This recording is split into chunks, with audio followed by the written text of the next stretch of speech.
ہمارا نہیں معاذ اللہ۔ اسلام کے نزدیک انسانی زندگی انڈیویزیبل ہے، ناقابل تقسیم وحدت ہے، یہ ایک آرگینک ہول ہے، حیاتیاتی اکائی ہے جس کو تقسیم نہیں کیا جا سکتا۔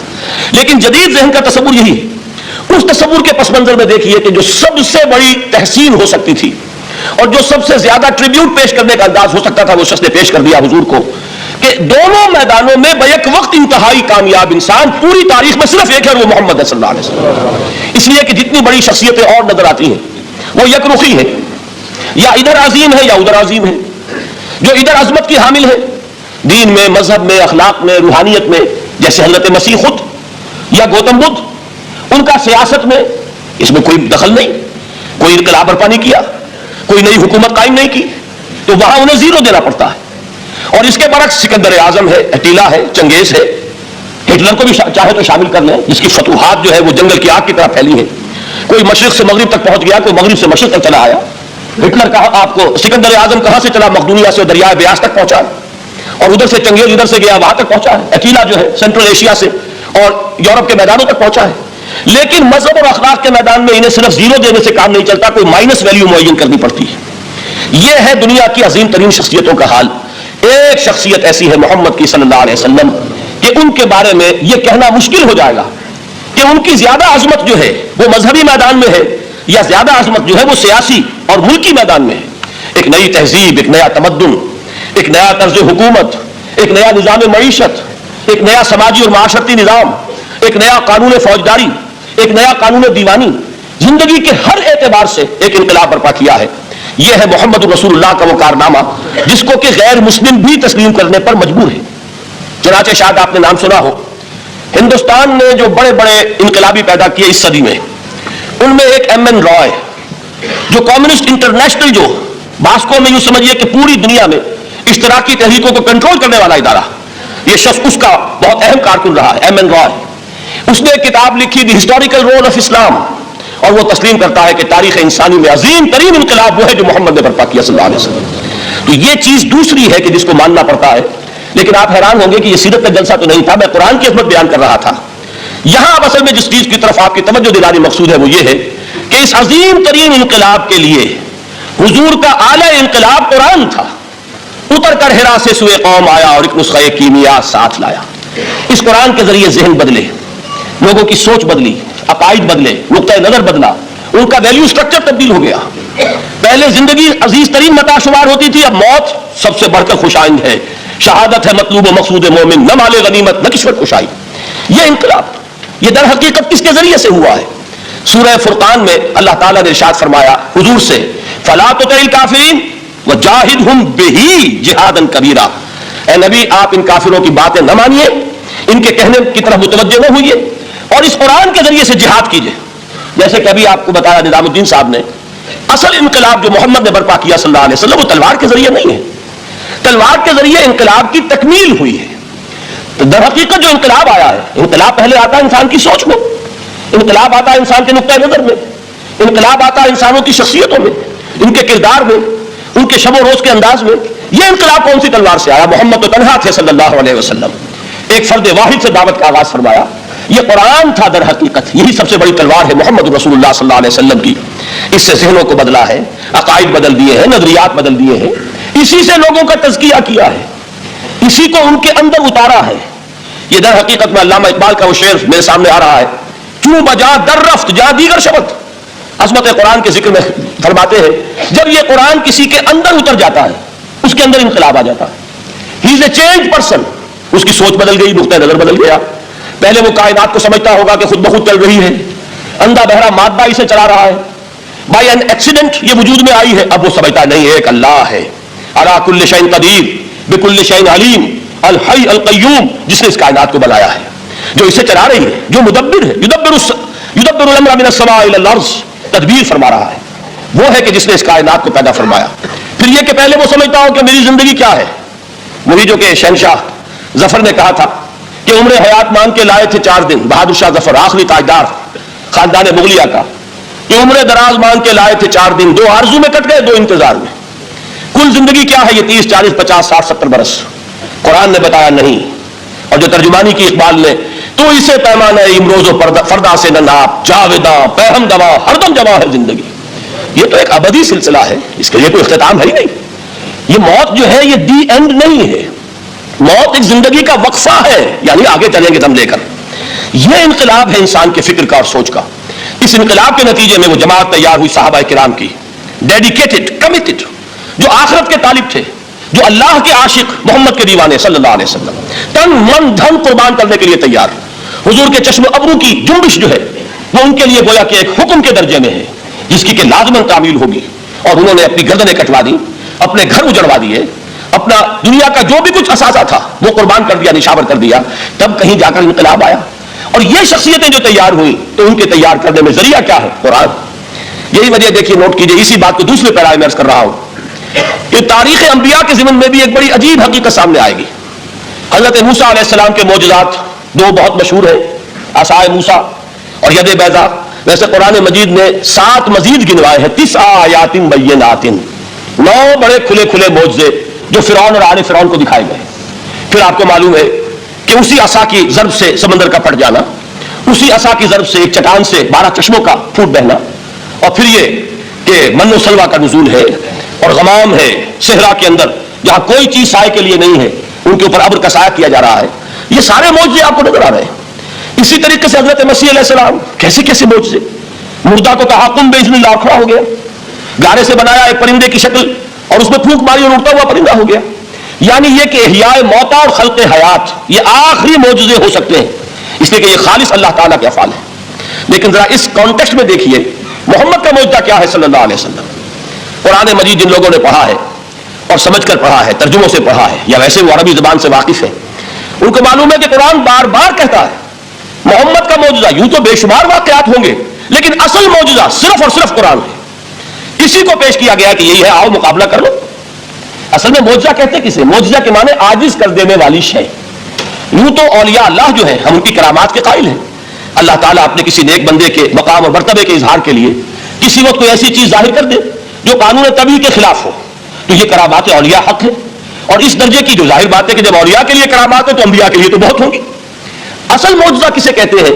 جسے کوئی نبی چیلنج کے ساتھ پیش کرتا ہے کہ یہ ہے میری رسالت کا ثبوت، آؤ مقابلہ کر لو. حضرت موسیٰ علیہ السلام کے جو اصل معجزے تھے وہ 2 تھے. ایک عصا جس کا کہ مقابلہ کیا، آپ کو معلوم ہے کہ فرعون نے تمام جو جادوگر تھے پوری مملکت کے انہیں جمع کیا اور مقابلہ کیا. تو جس چیز کو کہ پیش کیا جائے چیلنج کے ساتھ کہ آؤ تو مقابلہ کر لو، وہ اصل معجزہ ہوتا ہے اس نبی اور رسول کا. تو حضور صلی اللہ علیہ وسلم کا اصل معجزہ، یعنی معجزات آپ یہ موالتے میں مبتلا نہ ہو، میں بقیہ معجزات کی نفی نہیں کر رہا، یہ واقعات اپنی جگہ حق ہے کہ حضور کو پتھر سلام کرتے تھے. حضور صلی اللہ علیہ وسلم جس کھجور کے تنے کے ساتھ ٹیک لگا کر خطبہ دیا کرتے تھے، جبکہ ابھی مسجد نبی میں ممبر نہیں بنا تھا. جب تعداد زیادہ ہو گئی مسلمانوں کی اور ضرورت محسوس ہوئی کہ ذرا بلند مقام پر کھڑے ہو کر آپ خطبہ ارشاد فرمائیں، تو پھر وہ ممبر بنا کر رکھا گیا. پہلی مرتبہ جب آپ ممبر پر چڑھ رہے تھے خطبہ دینے کے لیے تو اس کھجور کے سوکھے تنے میں سے ایسی آواز آئی جیسے کوئی بچہ بلک بلک کر رو رہا ہو کہ وہ سعادت جو مجھے حاصل رہی تھی آج تک میں محروم ہو گیا. تو یہ انبیاء کا مقام ہے. مولانا روم نے اسی لیے کہا ہے کہ فلسفی کو منکر حنانہ است، از حواس انبیاء بیگانہ است. فلسفی اور عقلیت پرست انسان وہ تو حنانہ کا انکار کر دے گا، کیسے ممکن ہے سوکھا تنا اور اس کے اندر سے بچے کی طرح بلکنے کی آواز آئے. لیکن یہ اس لیے ہے کہ وہ انبیاء کے خصوصی احوال جو ہے ان کو جانتا نہیں. اس قسم کے خرق عادت واقعات حضور کی زندگی میں بھی بے شمار ہوئے، لیکن حضور کا وہ معجزہ جس میں تحدی کے ساتھ چیلنج کے انداز میں کہا گیا کہ آؤ مقابلہ کر لو، وہ صرف اور صرف قرآن ہے. چنانچہ آپ سورہ بنی اسرائیل میں دیکھیں گے قُلْ لَئِنِ اجْتَمَعَتِ الْإِنسُ وَالْجِنُّ عَلَىٰ أَن يَأْتُوا بِمِثْلِ هَٰذَا الْقُرْآنِ لَا يَأْتُونَ بِمِثْلِهِ وَلَوْ كَانَ بَعْضُهُمْ لِبَعْضٍ ظَهِيرًا. اے نبی چیلنج کر دیجئے، اگر تمام انسان اور تمام جن مل کر یہ چاہیں کہ اس قرآن جیسی کوئی تصنیف کر دیں تو چاہے وہ ایک دوسرے کا کتنی بھی اس میں مدد کریں اور تعاون کریں، وہ ہرگز قرآن جیسی کتاب تصنیف نہیں کر سکتے. اس سے آگے بڑھ کر یہ بات کہی گئی، اچھا پورا قرآن نہیں لا سکتے، اس قرآن کی طرح کی 10 صورتیں ہی تصنیف کر لو. جب اس کا بھی جواب نہیں دیا گیا تو جسے کہتے ہیں برسبیل تنزل، اور پنجابی میں کہتا ہے کہ برے کو گھر تک پہنچانا، وہ برے کو گھر تک پہنچانے کے لیے فرمایا ایک صورت ہی بنا لاؤ. یہ سورہ ہود میں اور سورہ یونس میں یہ مضمون آیا، اور پھر سورہ بقرہ میں ہجرت کے بعد جو پہلی صورت نازل ہوئی اس میں پھر اس کو دوہرا دیا گیا. وَإِن كُنتُمْ فِي رَيْبٍ مِّمَّا نَزَّلْنَا عَلَىٰ عَبْدِنَا فَأْتُوا بِسُورَةٍ مِّن مِّثْلِهِ وَادْعُوا شُهَدَاءَكُم مِّن دُونِ اللَّهِ إِن كُنتُمْ صَادِقِينَ. کہ اگر تمہیں کوئی شک ہے اس کتاب کے بارے میں جو ہم نے نازل فرمائی ہے، شک کیا ہوگا؟ شک اسی بات میں ہوگا کہ شاید یہ محمد کا اپنا کلام ہے صلی اللہ علیہ وسلم. یا کوئی اور انسان ہے جو انہیں سکھا پڑھا رہا ہے؟ اگر تمہیں اس نوعیت کا کوئی شک ہے تو اس جیسی ایک سورت بنا لاؤ، فاتو بسورۃ من مثلہ، اور نوٹ کیجئے گا سورۃ العصر بھی سورت ہے، سورۃ الکوثر بھی سورت ہے، 3 آیات بھی اگر ایسی تم تصنیف کر کے لے آؤ تب تو تمہیں کچھ شک کرنے کا حق حاصل ہوگا، اور اگر نہیں کر سکتے تو جان لو فَإِن لَمْ تَفْعَلُوا وَلَن تَفْعَلُوا، پھر اگر تم ایسا نہ کر سکو اور ہرگز نہیں کر سکو گے، ذرا چیلنج کا انداز دیکھیے کہ ہرگز نہیں کر سکو گے، فَاتَّقُوا النَّارَ الَّتِي وَقُودُهَا النَّاسُ وَالْحِجَارَةُ، تو ڈرو اس آگ سے جس کا ایندھن بنیں گے انسان اور پتھر۔ اب اس بات کو سمجھیے کہ تاریخی حقیقت ہے یہ، جس کا کوئی کافر انکار نہیں کر سکتا، کہ وہ کوئی شخص اس چیلنج کو قبول کرنے کی ضرورت نہیں کر سکا۔ اگر جھوٹ موٹ کو بھی کوئی کھڑا ہو جاتا اور کہتا کہ ٹھیک ہے میں نے یہ ایک صورت بنائی ہے اور میرا دعویٰ یہ ہے کہ یہ قرآن جیسی ہے، تو ایک کنٹروورسی تو پیدا ہو جاتی نا۔ کچھ لوگ چاہے کہتے کہ نہیں یہ قرآن کے سطح کی نہیں ہے، لیکن یہ کہ اس کا دعویٰ تو ہو جاتا۔ لیکن تاریخ یہ بتا رہی ہے کہ سرے سے کسی شخص نے اس کی ضرورت نہیں کی، اس درجے وہ قرآن سے مرعوب ہوئے۔ تو حضور کا سب سے بڑا معجزہ جو آج تک زندہ ہے، اس کو ذہن میں رکھیے، میں نے جو حضرت موسیٰ حضرت عیسیٰ کے معجزات گنوائے ہیں وہ در حقیقت ان کی اپنی ذات کے ساتھ تھے۔ ید بیضا موسیٰ کے ساتھ تھا، عصا معجزہ اس وقت تھا جب موسیٰ کے ہاتھ میں تھا، اس کے بعد کئی سو برس تک وہ صندوق سکینہ جو ہے، تابوت سکینہ، اس میں وہ عصا رکھا رہا، لیکن اب وہ معجزہ نہیں تھا، وہ سوکھی لکڑی تھی، اس کے سوا کچھ نہیں۔ تو تمام انبیاء اور رسول کے معجزے ختم ہو گئے، وہ ان کی ذات کے ساتھ تھے۔ محمد رسول اللہ کی رسالت دائمی ہے تا قیام قیامت، لہذا معجزہ بھی آپ کا دائمی ہے، وہ معجزہ آج بھی موجود ہے۔ البتہ میں ادھر ضرور توجہ دلاؤں گا کہ قرآن مجید کے اعجاز کے 3 پہلو ہیں۔ پہلا پہلو اور زیادہ تر اسی کی طرف توجہ زیادہ ہوئی ہے، وہ ہے قرآن کی فصاحت، بلاغت، ادبیت، اس کی چاشنی۔ ظاہر بات ہے کہ اس کا شعور اور ادراک صرف عربوں کو ہو سکتا ہے، بلکہ میرے خیال میں ناراض نہ ہو اہل عرب تو آج کے عربوں کو بھی نہیں ہو سکتا۔ یہ اسی دور کے عرب، ان کی اپنی جو اس وقت کی زبان تھی، اس زبان میں فصحاء، بلغاء، شعراء، خطباء، ان کو اتنا زوم تھا کہ وہ باقی پوری دنیا کو کہتے تھے یہ گونگے ہیں، بولنا ہمیں آتا ہے، خطیب ہم ہیں، شاعر ہم ہیں، خطبہ ہم دے سکتے ہیں، شعر ہم کہہ سکتے ہیں، باقی سب تو عجمی ہیں، گونگے ہیں، ان کے اندر نہ فصاحت ہے، نہ بلاغت ہے، نہ ان کے کلام میں چاشنی ہے، نہ اس کے اندر کوئی شکوہ ہے۔ یہ دعویٰ جنہیں تھا، جب ان کے منہ بند ہو گئے قرآن کو سننے کے بعد کہ اس کلام کا کوئی مقابلہ ممکن نہیں ہے، جو ان کے سبع معلقہ کے شعراء میں سے آخری شاعر وہ ایمان لے آئے، اس کے بعد جب ان سے کہا گیا کہ اب آپ شعر نہیں کہتے، حضرت عمر نے ایک مرتبہ ان سے سوال کیا کیا بات ہے اب آپ نے شعر کہنے چھوڑ دیے؟ تو ان کا جواب یہ تھا اب بعد القرآن، کیا اب قرآن کے بعد بھی اس کا امکان ہے کہ کوئی شخص اپنی فصاحت اور بلاغت کا کوئی اظہار کرنا چاہے؟ یہ تو فصاحت اور بلاغت کی ایک معراج ہے کہ جس تک کہ اب کسی انسان کی رسائی ممکن نہیں۔ تو فصاحت اور بلاغت جو ہے قرآن کی اور اس کی ادبیت، در حقیقت اس کا ادراک تو ہو سکتا ہے صرف اہل زبان کو۔ ہم لوگ جو ترجموں سے پڑھتے ہیں، چاہے کتنی ہی گرامر پڑھ لیں، کتنی صرف و نحو پڑھ لیں، واقعہ یہ ہے کہ وہ جو ایک ہوتا ہے نفس پر جب انگلی آتی ہے تو جو ایک آپ کو فیل ہوتی ہے، وہ فیل ہم جو عجمی لوگ ہیں جن کی مادری زبان عربی نہیں ہے، وہ قرآن مجید کی فصاحت اور بلاغت کو اس طور سے نہیں سمجھ سکتے جیسے کہ اہل زبان سمجھ سکتے ہیں، اور خاص طور پر جیسے کہ اس زمانے کے اہل زبان نے سمجھا۔ آج چونکہ عربی زبان ویسے تو جو اس کی فصیح لینگویج ہے وہ جو کہ تو اپنی اصل پر قائم ہے، وہ اسی قرآن کے طفیل اور قرآن کے صدقے قائم ہے، ورنہ دنیا میں کوئی دوسری زبان نہیں ہے کہ جو 1500 برس تک اتنی پیور رہ جائے، اس میں تبدیلی آتی ہے۔ خود اردو جو ہے 300 برس کی اردو، دکن کی اردو، ذرا اس کو کبھی پڑھیے تو آپ حیران ہوں گے کہ یہ اردو زبان ہے اور آج کی اردو کوئی اور ہے۔ یہ صرف 200-250 برس کے اندر یہ انقلاب اردو میں ہو چکا ہے۔ عربی زبان 1500 برس سے وہ قائم ہے اپنی اسی جگہ پر، اور وہ صرف قرآن کا اعجاز اور قرآن کا صدقہ ہے، لیکن باقی جو اصل میں بولی جانے والی زبانیں ہیں وہ بہت بدل چکی ہیں۔ لہذا تمام اہل عرب کے لیے بھی اب قرآن کے اس پہلو کو صحیح طور پر سمجھنا ممکن نہیں ہے۔ قرآن کی جو اعجاز کے 2 پہلو ہیں وہ ہے در حقیقت جو میری اور آپ کی توجہ کے خاص طور پر در حقیقت حقدار ہے، اور ہمیں ان کی طرف توجہ کرنی چاہیے۔ بدقسمتی سے اس کی طرف عام طور پر علماء نے توجہ نہیں کی، اس کی صرف ادبیت ہی کا چرچا ہوتا ہے۔ اصل میں قرآن مجید علم انسانی کی معراج، فکر، فلسفہ، حکمت، قرآن کی ابدی حکمت، قرآن کا ابدی فلسفہ، قرآن انسانی مسائل کا جو حل دیتا ہے، قرآن نے سوشل سائنسز میں جس طریقے سے رہنمائی کی ہے، یہ 2 پہلو ہیں اس کے اعجاز کے، جس کی کہ آج ہمیں ضرورت ہے کہ ہم اس کا شعور اور ادراک حاصل کریں۔ اس کے ضمن میں خاص طور پر علامہ اقبال کا نام لینا چاہتا ہوں۔ میرے نزدیک اس دور میں قرآن مجید کے اس اعجاز اور اس کے ایک معجزہ ہونے کے لیے سب سے بڑی دلیل علامہ اقبال کی شخصیت ہے۔ وجہ کیا ہے کہ علامہ اقبال علماء کے طبقے میں سے نہیں تھے۔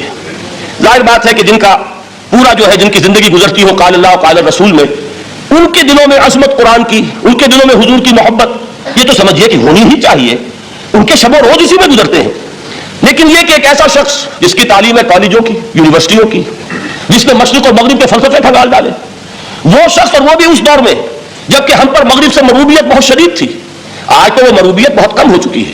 آج تو ہمارا عام نوجوان جو ہے وہ آنکھوں میں آنکھیں ڈال کر بات کرتا ہے، اس میں خود اعتمادی ہے۔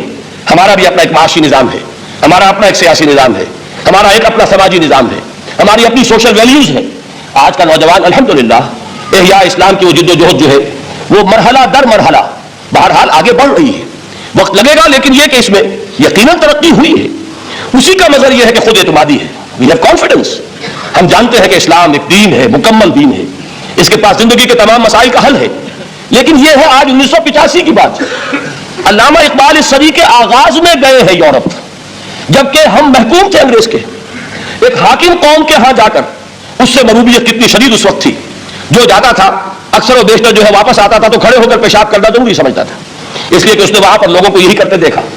ان کا لباس، ان کی وضاقتہ، ان کی تہذیب، ان کا تمدن، ہر طرح سے ان کے گن گاتا ہوا، ان کے لیے وہ بہت قصیدے جو ہے تعریف کے کہتا ہوا آتا تھا۔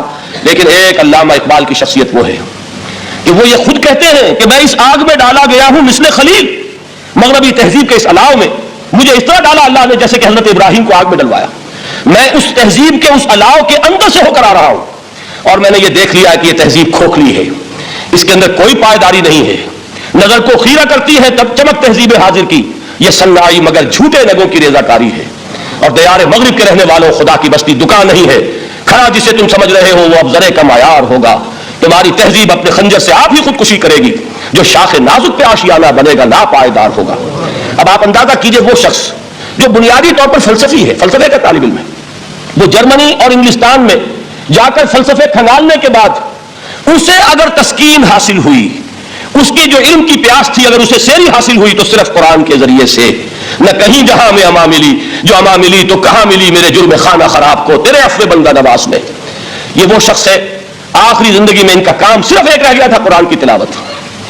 بڑے بڑے فلسفی ملنے آتے تھے علامہ اقبال سے ملنے، وہ سمجھتے تھے بڑی لائبریری ہوگی، جیسے بڑے وکیل اس کی لائبریری آپ کو معلوم ہے کتنی جلدیں رکھی ہوگی، خوبصورت جلدیں بنی ہوئی، ایسے ہی کوئی بڑا فلسفی، بڑا پروفیسر، اس کی اسٹڈی، اس کی کتابیں بڑی مروب کن ہونی چاہیے۔ لیکن علامہ اقبال کے سب کتابیں اٹھوا دی تھی انہوں نے، صرف ایک کتاب رہ گئی، اور سید نذیر نیازی کا نام آپ نے سنا ہوگا۔ انہوں نے جب یہ گواہی دی ہے، یہ واقعہ شاید آپ کے علم میں نہ آیا ہو، یہ بہت اہم واقعہ ہے۔ وہ یہ لکھتے ہیں کہ میں نے ایک مرتبہ علامہ سے پوچھا کہ کچھ لوگ اعتراض کرتے ہیں یا یہ خیال ظاہر کرتے ہیں کہ آپ نے اپنا فلسفہ خود ہی نیٹشے سے لیا ہے، کوئی کہتا فلاں سے لیا ہے، کوئی کہتا فلاں سے لیا ہے، کچھ آپ خود بتا سکیں گے کہ آپ کے فلسفہ خودی کی سورس کیا ہے؟ تو علامہ نے کہا کہ اچھا کل فلاں وقت آ جانا تو میں تمہیں لکھوا دوں گا، ڈکٹیٹ کرا دوں گا۔ تو سید نذیر نیازی کہتے ہیں کہ میں بہت خوش ہوا کہ یہ سعادت میرے حصے میں آ رہی ہے کہ علامہ اقبال خود مجھے تحریر کرائیں گے کہ میرے فلسفے کی سورس کیا ہے، میں نے کہاں سے اخذ کیا ہے۔ دوسرے روز وہ گئے، حاضر ہوئے، بڑے ہی ارمانوں کے ساتھ پینسل اور کاپی لے کر بیٹھے۔ علامہ نے فرمایا ذرا قرآن مجید نکال لاؤ۔ وہ قرآن مجید لائے، حیران ہوئے، یہ فلسفے کا سورس مجھے ڈکٹیٹ کرانے چلے تھے، یہ قرآن مجید کہہ رہے۔ کہا کہ ذرا سورۃ الحشر اس کا آخری رکوع، وَلَا تَكُونُوا كَالَّذِينَ نَسُوا اللَّهَ فَأَنسَاهُمْ أَنفُسَهُمْ أُولَٰئِكَ هُمُ الْفَاسِقُونَ۔ اے لوگوں، ان لوگوں کے مانند نہ ہو جانا جنہوں نے اللہ کو بھلا دیا تو اللہ نے انہیں اپنی خودی سے غافل کر دیا، اپنے آپ سے بیگانہ بنا دیا، یہی ہے لوگ جو فاسق ہیں۔ علامہ نے کہا میرے فلسفے کی سورس یہ ہے، یہ میں آپ کو بتانا چاہتا ہوں۔ اس معنی میں کہتا ہوں کہ اس دور میں علامہ اقبال کی شخصیت کو میں اعجاز قرآن کا سب سے بڑا مظہر سمجھتا ہوں۔ ایک شخص 20ویں صدی کا، 20ویں صدی عیسوی کی شخصیت، اور پھر یہ کہ وہ کہیں مسجد اور کسی مدرسے کے ماحول میں پلا بڑھا نہیں ہے، بلکہ اسکولوں اور کالجوں میں اور یونیورسٹیوں میں، اور صرف ہندوستان میں نہیں، انگلستان اور جرمنی کی یونیورسٹیوں میں رہا، جس نے اپنا لوہا منوایا ہے۔ وہ شخص اگر یہ کہتا ہے کہ میرے لیے فکر کی بنیاد، میرے فلسفے کی سورس، میری تمام سوچ کی رہنمائی جو ہے وہ اس کتاب نے کی ہے، تو معلوم ہوا کہ واقعتاً یہ قرآن مجید آج بھی معجزہ ہے۔ یہ بات تو ہوئی فلسفے اور فکر کے اعتبار سے۔ دوسرا پہلو جو اپلائیڈ پہلو ہے اس دور کے اعتبار سے وہ اہم تر ہو گیا ہے۔ انسان کے لیے جو پیچیدہ تمدنی مسائل ہیں، سیاسی مسائل کو کیسے حل کیا جائے، معاشی مسائل کا حل کیسے ہو، سماج میں توازن کیسے ہو، مرد اور عورت کے درمیان توازن کیسے ہو، ہوتا کیا ہے یا عورت بھیڑ بکری کی طرح کی ملکیت بن جاتی ہے۔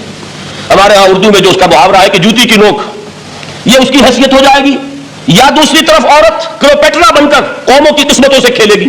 دنیا میں یہ دو انتہائیں ہوئی ہیں. کہاں نقطۂ عدل کہاں ہے؟ کیسے بیلنس جو اسٹرائک کیا جائے مردوں کے حقوق اور فرائض اور خواتین کے حقوق اور فرائض, اس میں صحیح ترین ایکویشن ہے کیا؟ اسی طریقے سے فرد اور اجتماع, فرد اور ریاست, یا تو یہ کہ انسان کی انفرادی آزادی اتنی جا رہی ہے, مادر پدر آزاد, جس کا مطلب یہ ہے کہ آج انگلستان میں دو مرد بھی میاں اور بیوی کی حیثیت سے رہ سکتے ہیں, قانون تسلیم کرے گا ہسبینڈ اینڈ وائف, ان کو وہی حقوق حاصل ہوں گے. یہ ہے وہ آزادی. اور یا پھر یہ ہے کہ جو روس میں ہے یا دوسرے ممالک میں ہے کہ آزادی بالکل ختم, اور معلوم ہوا کہ ایک ٹوٹلیٹیرین سوسائٹی ہے, مستبدانہ نظام ہے. ان کے درمیان نقطۂ عدل کہاں ہے؟ اسی طرح سرمایہ اور محنت, اگر ذرا سا سرمایہ کو چھوٹ ملتی ہے